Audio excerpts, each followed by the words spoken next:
Hindi lahat ng malls ay exciting dahil may mga mall na kulang sa attractions o walang buhay. Kaya sa video na to pag-uusapan natin ang top 10 pinaka-boring na malls sa Mindanao. Tandaan, subjective ito at bumase lang ako sa iba't ibang feedback ng mga shoppers. Simulan na natin. Top 10, Gaisano, Butuan. Matatagpuan ang Gaisano Mall of Butuan sa mismong lungsod ng Butuan, Agusan del Norte. Sa unang tingin malaki naman at presentable ang mall, tipikal na Gaisano style pero walang kakaibang design na talagang makakahatak ng pansin. Malaki ang structure at isa ito sa pinakamalaking mall sa Butuan pero sinasabi ng mga shoppers na medyo kulang sa variety ng shops at dining options. Maluwag pero boring para sa iba. Top 9, Gaisano, Iligan. Matatagpuan ito sa Iligan City, Lanao del Norte. Isa sa pinakamalaki at isa sa mga pinakalumang mall sa Iligan. Unang dahilan kung bakit medyo boring siya ay dahil sa stores at tenants. Meron namang department store, supermarket at ilang fast food pero bukod dun,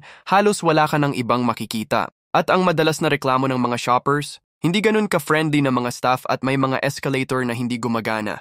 Top 8, ang Gaisano Grand Mall, Kidapawan. Pagdating sa mga mall, isa sa pinakakilalang pangalan ay ang Gaisano Mall of Kidapawan. Maluwag naman pero basic lang ang mga tenants at walang kakaibang attractions. Para sa marami, basic shopping mall lang talaga siya at ang tanong kung exciting ba siya? Well, para sa marami, medyo pasok ito sa kategoryang boring malls ng Mindanao. Top 7, Victoria Plaza Mall, Davao City. Ito ang kauna-unahang mall sa Davao. Kapag pinag-uusapan ng Davao City, lagi nating naiisip ang malalaking malls tulad ng Abrisa at SM City Davao. Modern, malaki at kumpleto sa amenities, pero bago pa dumating ang mga ito, may isang mall na kinikilala bilang pinakaunang mall sa Davao, ito ang Victoria Plaza Mall. Maluwag naman ang floor area at may history, pero luma na ang facilities at outdated na ang overall vibe. Nostalgic, pero hindi maikakaila na para sa marami ay boring mall na siya sa panahon ngayon. Top 6, Gaisano Capital Osamis. Kung nakapunta ka na sa Osamis City, mapapansin mong isa ito sa pinakakilalang mall sa lugar. Pero kung usapang excitement at entertainment, madalas sinasabi ng mga tao na medyo boring na mall siya dahil kulang sa tenants.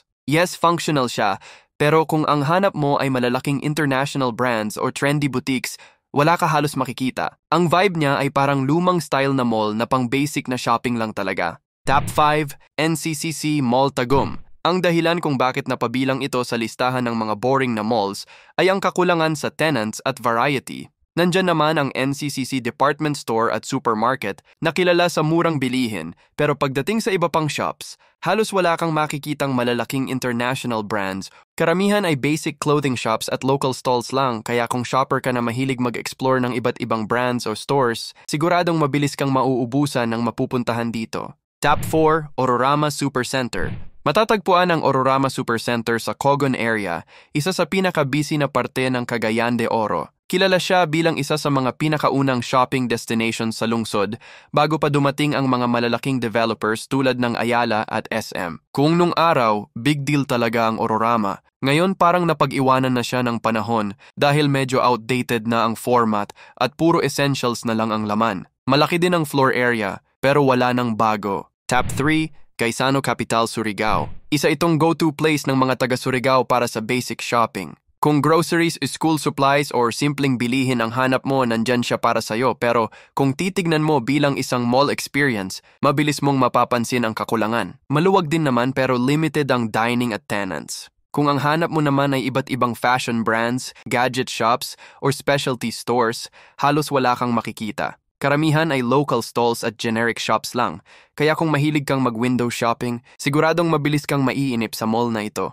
Top 2, Gaisano Capital, Pagadian. Malaki rin ito para sa isang provincial mall, pero halos grocery at department store lang ang meron, kaunti ang dining, at halos walang entertainment. Simple lang din ang itsura at hindi talaga pang-attract ng maraming turista. Pagpasok mo pa lang, ramdam mo agad na basic at kaunti ang mga choices dito. Bukod pa dyan, madalas na reklamo ng iba ay ang nakakatamad na atmosphere ng mall. Walang masyadong design or ambience na nakakagana magstay ng matagal. Kumbaga, pupunta ka lang dito para bumili ng basic needs tapos uuwi ka rin agad.